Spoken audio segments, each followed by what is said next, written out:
morning, Saturday School. Good morning.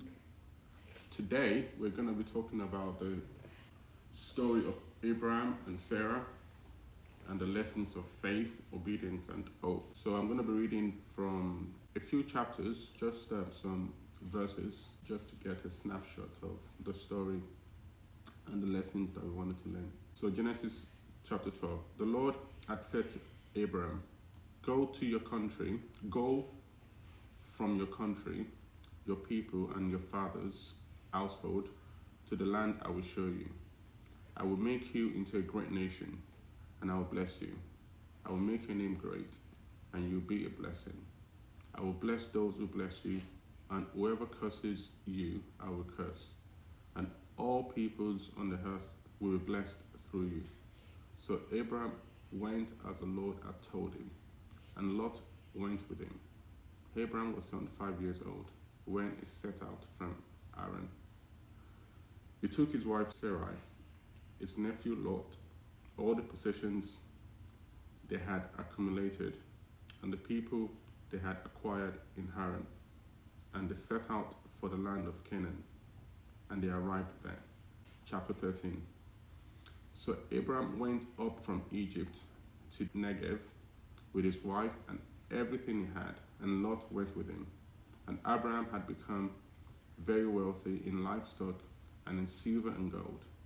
From the Negev he went from place to place until he came to Bethel, to the place between Bethel and Ai, where his tent had been earlier, and where he had first built an altar. There Abraham called on the name of the Lord. Chapter 15. After this, the word of the Lord came to Abraham in a vision. Do not be afraid, Abraham. I am your shield and your very great reward.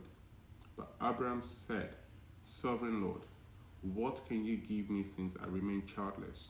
And the one who will inherit my estate is Eliezer of Damascus.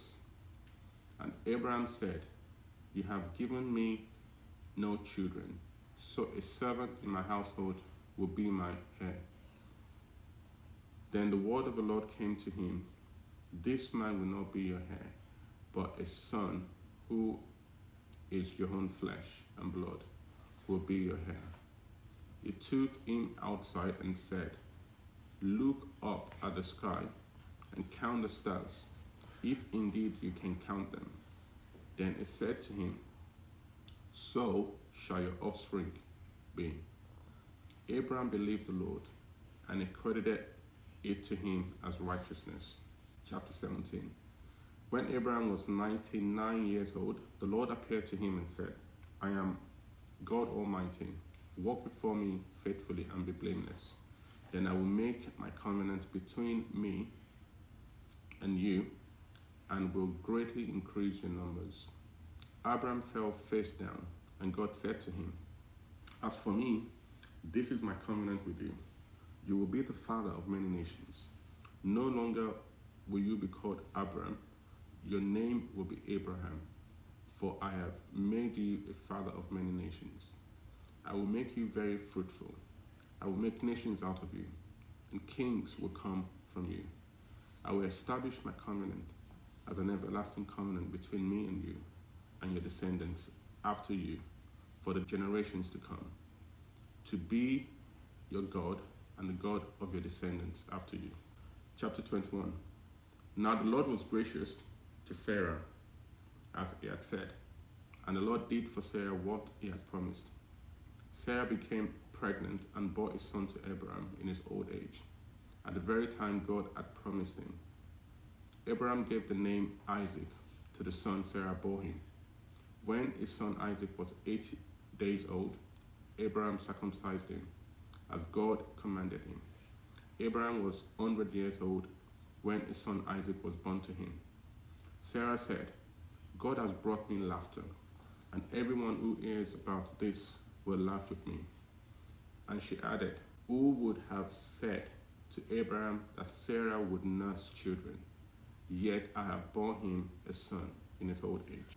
Chapter 22. Sometime later God tested Abraham. He said to him, Abraham, here I am, he replied. Then God said, take your son, your only son, whom you love, Isaac, and go to the region of Moriah. Sacrifice him there as a burnt offering on a mountain I will show you. Then he reached out his hand and took the knife to slay his son. But the angel of the Lord called out to him from heaven, Abraham, Abraham. Here I am, he replied. Do not lay a hand on the boy, he said. Do not do anything to him. Now I know that you fear God, because you have not withheld from me your son, your only son. The angel of the Lord called to Abraham from heaven a second time and said, I swear by myself, declares the Lord, that because you have done this and have not withheld your son, your only son, I will surely bless you and make your descendants as numerous as the stars in the sky and as the sand on the seashore. Your descendants will take possession of the cities of their enemies, and through your offspring, all nations on earth will be blessed, because you have obeyed me. Okay, I hope you got some information from the text that we just read. I will just watch a video quickly, and if you're watching from home, please click the link below to watch this video. Was that interesting? Right, so from the text that we've read, who is God? So we see that God is a covenant maker. So what do you understand by covenant? Like a promise between God and a person or a group of people. Yeah.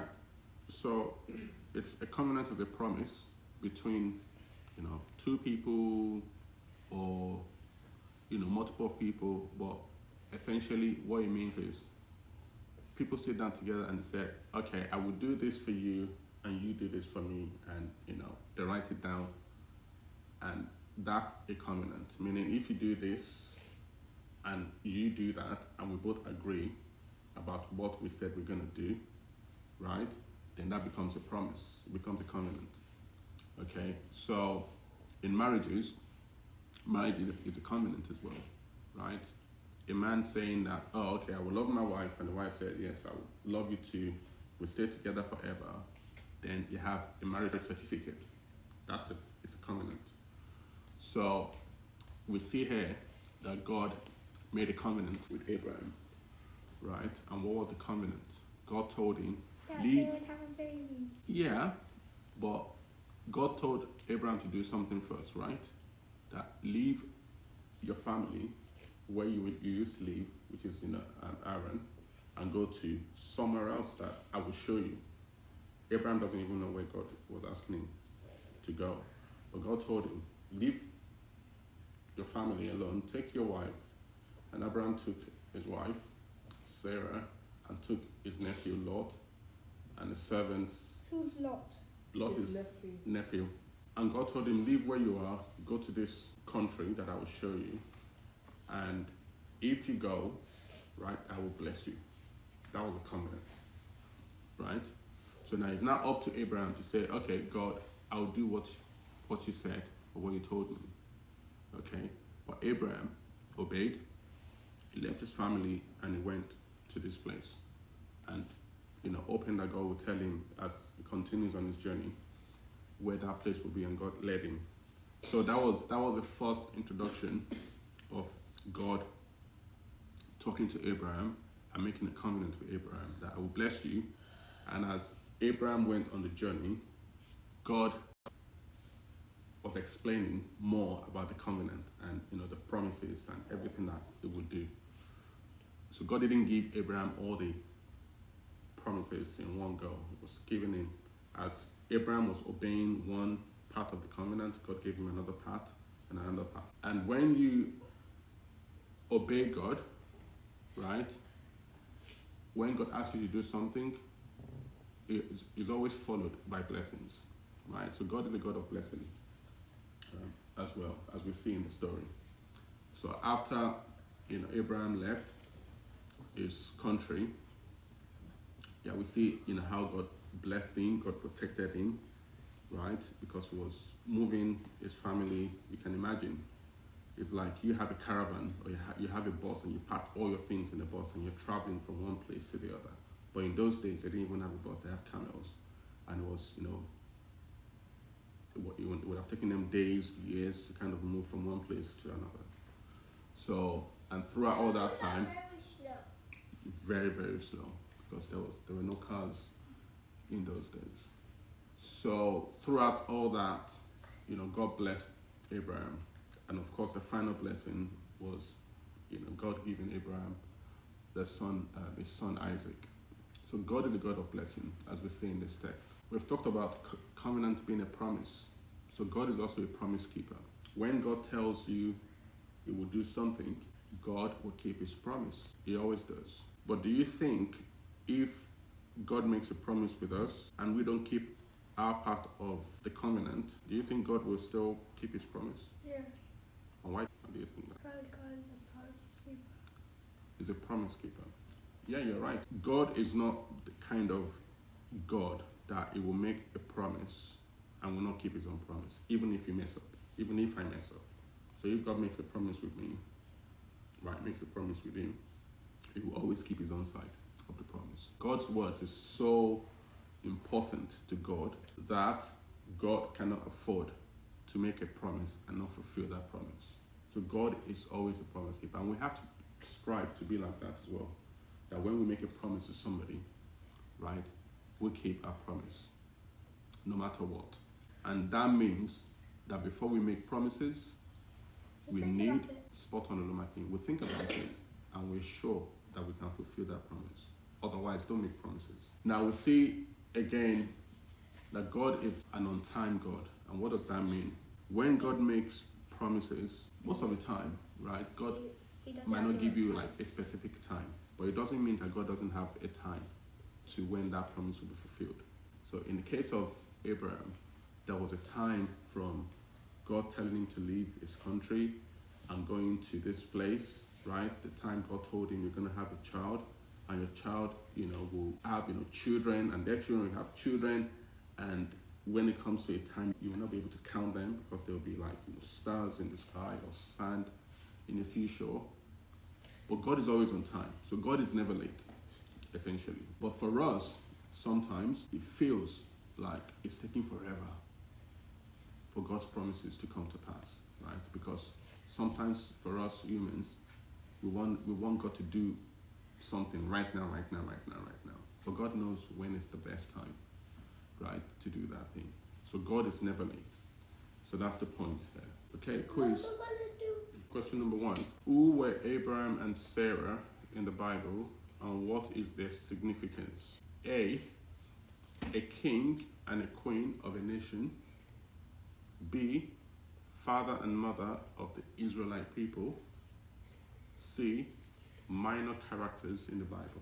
Question number 2. What was the promise that God made to Abraham and Sarah in the book of Genesis? A, promised a land of milk and honey. B, promised a multitude of descendants. C, promised great riches. Number 3, how old was Abraham when he received the promise of a son? A, in his 30s. B, in his 50s. C, in his 90s. Question number 4. What was the name of the son born to Abraham and Sarah in their old age? Isaac. A. Question number 5. What did Sarah do when she initially heard that she would have a son in her old age? A, she laughed. B, she cried. C, she danced. Okay.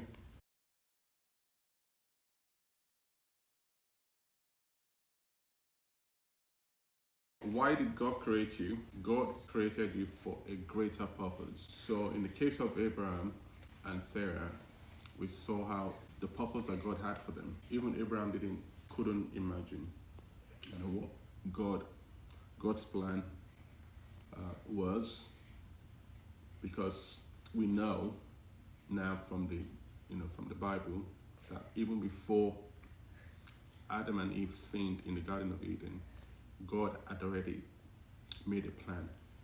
God knew they were going to fall. And God had already made a plan to save the world through Jesus. Okay? And that plan, Abraham was part of that plan, essentially. Because through him, God wanted to choose somebody that have faith, somebody that would do anything for God. And Abraham was the only person that was able to demonstrate that. God wanted to use his line, meaning, his descendants, children that, it will give birth to be the line where Jesus will come from. And the promise that God made to Abraham, that you have so many children, is probably the only thing that Abraham knew, right? But Jesus coming from the line of Abraham was the bigger picture. And that was a greater purpose in the life of Abraham. And for us as well, God has a greater purpose for our life. So we might not be able to see everything clearly now, but if we're in tune with God, right, we're in relationship with God, God will show us what that greater purpose is. Because we're created for a special reason, right? And we have to figure that out through the help of God. And the only way we can figure out, the purpose is by following God. We cannot find a greater purpose outside of God. Okay, we'll be lost. Yeah, the reason why God created us as well is to live for Him and execute His plans. Abraham in this story was part of God's plan. The ultimate plan that God had was Jesus coming to rescue the world. That was the ultimate plan. Abraham living the way he lived, trusting God and believing in God, was the way, or one of the ways of God executing His plans. And we have to be just like an agent, right? Somebody that is doing something that God wants to do. So we are a facilitator of God's plan. So facilitator, essentially somebody that does something on behalf of somebody else. We are facilitators of God's plan on earth. The other reason why God created you to be is covenant bearers. Okay, covenant, again, promise, we explained that before. Bearers is, we carry God's promise. So when you're a covenant bearer, that means you're the carrier of God's promise. God's promise cannot just, float around in the air. Somebody has to, especially if God's promise has to be done on earth, somebody has to, carry that promise and show the world that promise. So for Jesus coming to the world to die for our sins, the first instance of God, talking about what He wants to, His plan, Abraham was the first carrier. So that was why the Bible calls Abraham the father of faith. Okay, because Abraham trusted God so much that he was willing to kill his son on God's orders. Right? God asked him, God tested him that, okay, the son I gave you when you were 100 years old, I want you to sacrifice that son to me. And Abraham did not hesitate. He didn't ask questions. He just said, he thought, God gave me this son anyway, so I'll give this son back to God. And that really, really, really touched that Abraham was willing to sacrifice his son, his only son, for that matter. We have to be bearers of God's covenant. We have to bear of God's promise as well. And the purpose for us is to show and teach the next generations about God's ways. And this is one of the things that God said about Abraham, that I know that you will teach your children, right, to follow me. God knew that about Abraham. That was one of the things that God noticed about Abraham, that he will teach his children about God. Then just like we are teaching you about God on Saturday, you expected as well. We, as children of God, have to teach our children the ways of God so that they can, keep bearing that promise that God, has. And the promise God has now, right, is through Jesus. It's for us to tell people about Jesus, right? For us to tell people about the Prince of Peace, right? In a world that is full of confusion, full of hatred, that we should carry the promise of God, the promise of love, the promise of peace. And we have to continue. Through our children, we have to continue teaching the next generations about God's ways. And also the purpose is demonstrate faith, obedience to God in all areas of our lives. When you obey your parents, do you think you're obeying God as well? Yeah. You're right? And there's a passage in the Bible that says you should honor your parents so that you can live long. And if you obey your parents, you're obeying God, essentially. But in the story of Abraham, we saw how Abraham, obeyed God from the time God told him to leave his people, Aaron, and go to the land of Canaan, that he didn't even know where that land of Canaan was, right? So it's one thing for God to tell you that, leave Nigeria and go to London. at least you know where London is, right? You know how to get there. By airplane. But in the case of Abraham, he didn't know. There wasn't Google. He didn't know exactly where he was going because it was just walking by faith and believing that God will lead him and guide him on his way. So that was faith, in the sense that faith is you believing in something. You just believe in that thing based on the person that's told you that thing. So if I tell you, Michael, that, okay, I'm going to take you, somewhere, you might not know where we're going, but you'll still believe me, right? Because I've said that I'll take you to that place. So that was exactly what Abraham did, because God told him that he should go somewhere. Abraham believed God, not knowing exactly where he was going. So believing is one thing, but acting on what God tells you, right? That's even called obedience, right? So Abraham didn't just say, "Oh God, okay, yeah, I've heard you, right? Out what you've said." But if he had stayed behind in Aaron, that means he hadn't obeyed, right? So, but he went out, took his wife, took his nephew, took his servant, and went out and obeyed God. And he did that throughout all his life. And the other purpose is to leave a spiritual and moral legacy to our children. What you want to put in place, or how you want the next generation after you to either inherit or set of principles that you want them to follow. So that's a legacy that you're leaving behind. You don't leave a legacy for yourself, you leave a legacy for the people coming behind you. So your children, children's children. For God, it was important that Abraham would leave a spiritual legacy. And remember I said before that God knew that Abraham would teach his children, right, in God's ways. So that's a spiritual legacy that God knew that Abraham would leave for his children. And a moral legacy as well is doing the right thing. So if I'm doing the right thing, your mom's doing the right thing, then naturally you guys should see that, you should learn how to do the right things as well. So that's a moral legacy. The fact that we're teaching you, Bible study on, Saturday, right? That's a spiritual legacy that we're leaving behind so that you can do the same, for your children. So quiz number 2. Question number 6. So what does the name Isaac mean? A, courageous. B, he who laughs. C, joyful. Question number 7. Describe the testing of Abraham's faith in Genesis 22. What did God ask him to do? A, sacrifice a lamb. B, sacrifice his only son Isaac. C, build an altar. Question number 8. What is the significance of the near sacrifice of Isaac? A, it signifies God's love for Isaac. B, it foreshadows the ultimate sacrifice of Jesus Christ. C, it symbolizes Isaac's willingness to be sacrificed. Question number 9. What is the name of the promised land God promised Abraham and his children? A, Syria. B, Egypt. And C, Canaan. Number 10. How long did Abraham and Sarah have to wait for God's promise to be fulfilled? A, 50 years. B, 1 year. C, 25 years. All right, let's mark. Straight. Do we Well get done, an Louisa. extra one? Financial principles. What kind of financial lessons can we learn from this? We have to be good stewards of our resources, and Abraham did that.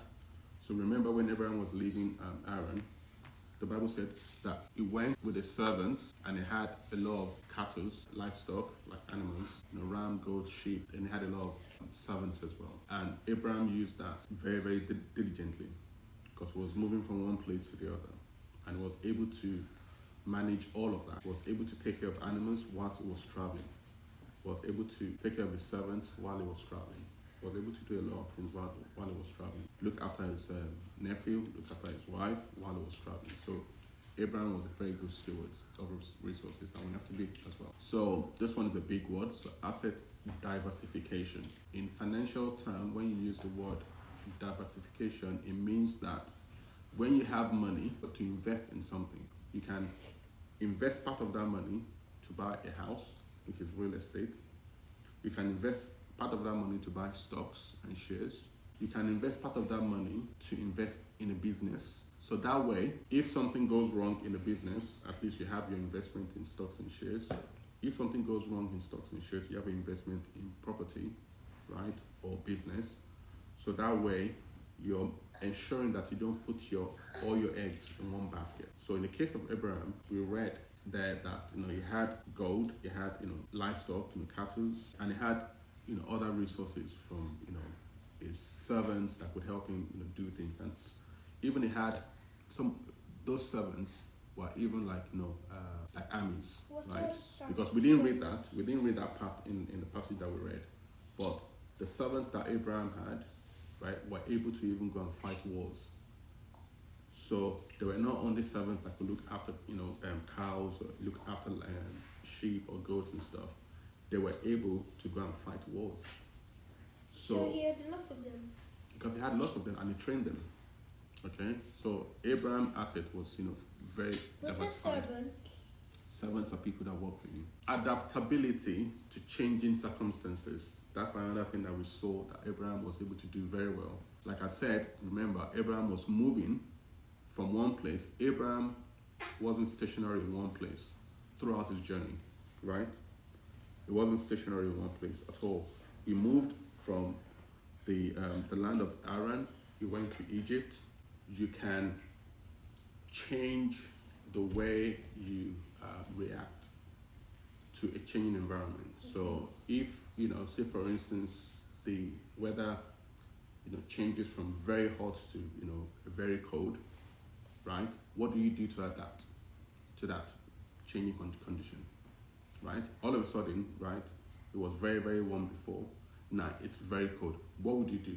So you get warm clothes to keep yourself warm in the cold weather. In the story of Abraham, we see that Abraham was able to increase his fortune as he was traveling from one place to another. He was able to become even richer, more wealthy as he was traveling.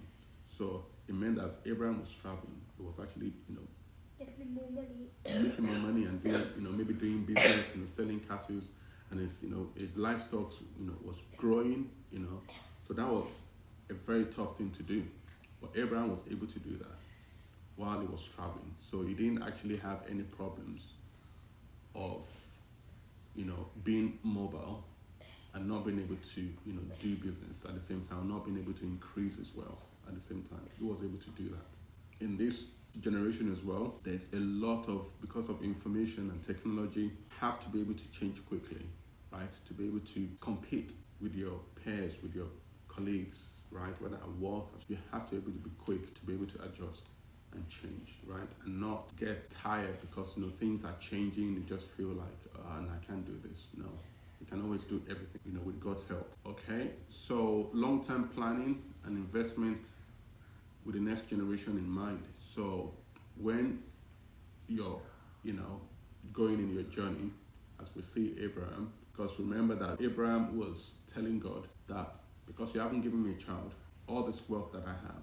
I'm going to have to give it to my servant, Eliezer. And that was when God told him that no, your servant will not be your heir. Your servant will not be the person that will take over all your wealth, all the silver, the gold you have, all the livestock, that I will give you a son. Okay, so Abraham, even when he didn't have a child, right, he was thinking about everything that he had.